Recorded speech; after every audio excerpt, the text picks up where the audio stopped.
So, hello guys, ito ulit kami, nagbabalik, it's me and my jowa. Sana all! Nandito nga pala kami sa Aringay, La Union. Tara, samahan nyo may gumala, let's go! Ngayong araw nga pala na ito ay pupunta kami ni jowa sa comfort court nila. Yes, manonood kami ng basketball doon dahil nga gusto ni jowa na mapanood ang laban ng kanilang mga taga-barangay. Habang naglalakad nga kami ni jowa ay nadaanan namin itong tulay na ito. Sabi nga sa akin ni jowa ay dati daw itong tulay kaso nga lang natuyot kagaya mo. Charing! Ang kwento nga sa akin ni Jowa na nagkakatubig lang daw ito kapag umuulan na malakas dahil ang agos mula sa itaas ng bundok.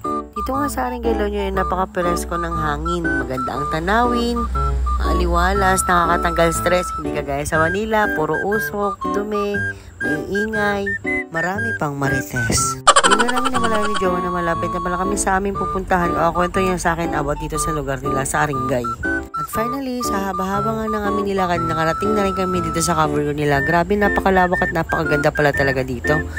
Napakaganda nga naman talaga dito sa lugar nila. At sulit ang napakalayo mong lalakarin pag nakapunta ka dito. Mamadali na nga si Jowa dito makapasok sa loob dahil akala niya patapos na ang laro. Pero di niya alam, kakaumpisa lamang nito. Napakalawak nga pala talaga ng kanilang cover court dito. Akalain mong parang nasa Araneta Coliseum ka lang. Sana all.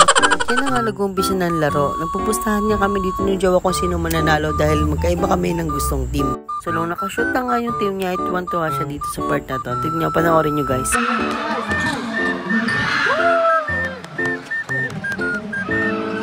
At syempre, hindi pa matalo yung team na binoto ko dyan. Tignan niya, pinasa na at sinut na nga, At pumalakpak pa rin siya sa kahit kalaban ko siya dyan sa part na yan. Sabi niya, hindi naman daw siya bias, kaya okay lang sa kanya dalawang team. At nakashoot nga ulit ang aking team. Tingin mo naman yung reaction niya, tawa pa rin siya. Ito nga sa likuran namin, ay yan ang matatanaw mo. Merong mga bilihan, may mga sakayan tricycle, may bombero. Diyan pala sa sinunod ko na yan, meron dyan mga peryahan doon sa dulo na yan.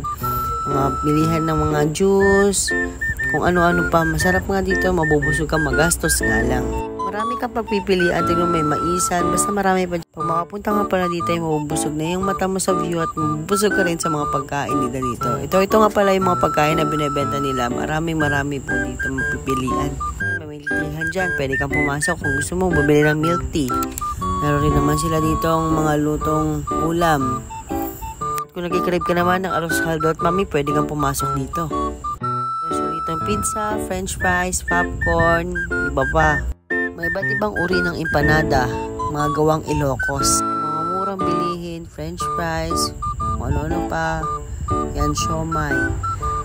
Basta matatakam ka na lang pupunta ka dito. Siyempre, hindi mawawala ang takoyaki. Pinipilahan niya ng mga tao dyan. Grabe, napakasarap tignan niya. Yung naman yung iba, meron tayo ditong hot cake. Kung gusto niyo yung hot cake, halos nga iba yung pare-pareho lamang pero depende ata sa sarap. At yan, kung gusto mo ng balot, kumain ka ng balot. Pero mga mais, yung gwapo ni Kuya, sanol. Crave ka naman ng scramble, yan, pwede kang bumili dyan. Waffle, hotdog, cheese, ube, depende sa gusto mo. May balot na naman, diba? Mabubusog talaga ang mata mo dito. Yan, may mga milk tea, juice. Kung anong depende sa gusto mo. So, sobrang daming pagpipilian ngayon, wala na akong mapili na gusto kong kainin. Kaya sabi ko, magbuko shake lang muna tayo. Pumunta na kami dito sa Queenie's Buko. Kaya bubili kami ng buko shake dyan. Marami rin sila mga iba't ibang mga pagkain tulad ng mga burger, fries, basta kung anong gusto mo. Ito nga pala yung finished product na, di ba? Ang sarap. Dahil nga sa maraming pagpipilian, wala akong naisip na kakainin. Kaya nagpabili na lamang ako ng burger na buy one take one. Nagpabili na rin ako kay Joe ng, ewan ko yung tawag dyan, yung basta sa manok. At ay balon-balon. Ito na nga ang finished product. Ito kakain namin, buko shake, dalawang burger, tayo balon-balon na. Let's go, kain na. Ito na nga yung binili namin. Tignan naman, napakaraming ketchup, hindi tinipid. Napakasarap nga ito. At na nga nagpapaingit pa si Jowa. Sobrang sarap daw kasi nang kinakain namin burger. Hindi gaya sa Manila, konti na nga ang ketchup, tinipid pa. Napakamahal pa ng presyo. Dito mura lang. Sobrang sarap nga. Tignan naman yung bibig ko, punong-puno na. Tapos nga namin kumain, sinunod na rin namin itong Taiwan bulunan. At di ko nga napansin na may dumi dyan ang mukha ko. Ito yung gagawin ni Jowa. Sana all sweet, parang nasa palabas lang. Ito nga pala yung atay balon-balunan nila. Napakasarap nito at napakarami pa. Hindi tinipid sa suka at napakasarap. Sabay na nga kami ni Joey mo ng buko shake dyan. At di nga namin alam na nag-aagawan pala kami ng ihigop. Kaya siya muna ang umuna dyan sa part na yan. Gigigilan niya dahil may nakabara daw at naiinis hindi niya mahigop-higop. At tapos na nga kami kumain kaya naglakad-lakad kami at napunta nga kami dyan sa peryahan nila. Bala ko sana maglaro kaso nga lang wala pa masyadong tao. Kaya sabi ni Jowa, pumunta mo tayo sa gilid, may video yan doon. Siyempre pagdating sa kantahan, hindi pa patalo si Jowa dyan. Kaya agad na siya kumuha ng kanta at hinulog niya kagad sa video ko yan. Na nga, mag-start na siya. Maraming nagulat dyan sa amin, dami napapalin kasi nagugulat sila kung sino kumakanta at napakalaki naman daw ito ng boses. Kalahin mo hindi siya ang kumakanta sa laki ng boses niya at syempre hindi rin tayo papahuli, kakanta rin tayo dyan. Hindi ko na nilagay yung music kasi napakaingay ng paligid. Tapos namin kumantay, bumili na rin kami nitong empanada dahil nakaramdam kami ng gutom. Napakasarap din yun naman.